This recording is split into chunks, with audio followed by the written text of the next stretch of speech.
Okay, sorry, I had to stop because I couldn't do all that breadboard stuff with just one hand. So all I did was I brought in my breadboard. I have two 5 volts coming from coming into my breadboard. One from the relay, one from my rangefinder. Those two 5 volts are then going to my breadboard. My breadboard is then bringing that jumper wire back to my 5 volts. So that's what's happening here.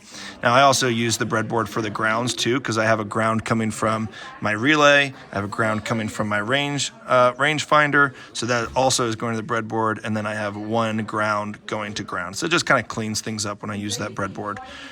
Didn't necessarily need it for my ground because I have enough grounds, but since I was using it for 5 volts anyways, I might as well. So again, all I didn't change anything over here. Everything over here is exactly the same. My relay is exactly the same. The only thing I did was I swapped out that button for my rangefinder. My rangefinder is now the new input device. So now I want to go to my code. All right. So don't worry too much about what's up front here. All I'm doing is I'm saying, hey, pin 2, the value 2 is going to be set to trig pin. Value 3 is going to be my echo pin. And that's what I did here as well. Okay, I have trig is brown. Let's make sure trig is going to 2. It is. Echo is blue. That's going to 3. And I made that those values up here as well. I also have this CM value, which is going to return a decimal, which is we call a float. Down here, I didn't really change anything except I initiated my trig pin, which again is 2, my echo pin, which is 3. And when you do that with the rangefinder, your trig pin is your output, your echo pin is your input. Again, we have values that are coming from the trig, shooting out, hitting an object, and coming back into the echo. And then it uses those signals, those in and out signals, to determine how far away something is. I have this serial begin only to help me when I run that serial monitor. I want to bring up those values so I can see them. It's just going to kind of help me track things.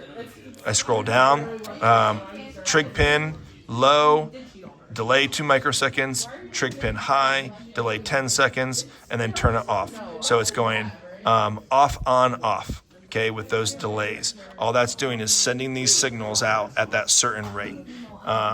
That's defining kind of how that works. I initiate the CM value is going to be that pulse in. It's taking that pulse, those values that are bouncing out of my rangefinder, okay, from my echo pin high, and dividing it by 58. That only just takes the time that it originally is and converts it into centimeters. So you don't really have to worry too much about this line. All you have to know is that CM is the distance in centimeters of the values that are coming into that echo, that rangefinder. And then CM is then being multiplied by 100 and turned into an integer just to keep and then divided by 100 to keep 2 decimal places. Don't really have to worry too much about that. Then all I'm doing is outputting in my serial monitor the word distance, a tab, the value of how far away we are, the word CM just to label things, and then a new line every 1 second. Then I have my if statement. My if statement is very similar to when I use the button, except the button was either 0 or 1. What I'm going to do is I'm going to turn on this relay if my centimeter value that's coming from my range detector, if that value is less than 10 centimeters, then it's going to turn 13 on for 1 second. Otherwise, it's going to turn it off.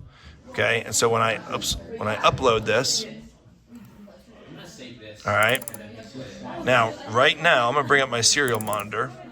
You're going to start seeing these values. Again, the word distance. This is the distance of far away that I am. Okay, now every once in a while, right now, because of where this is at, okay, I'm sitting in front of it. Okay, we're going to put it like over here. Sometimes when it's super crazy far away,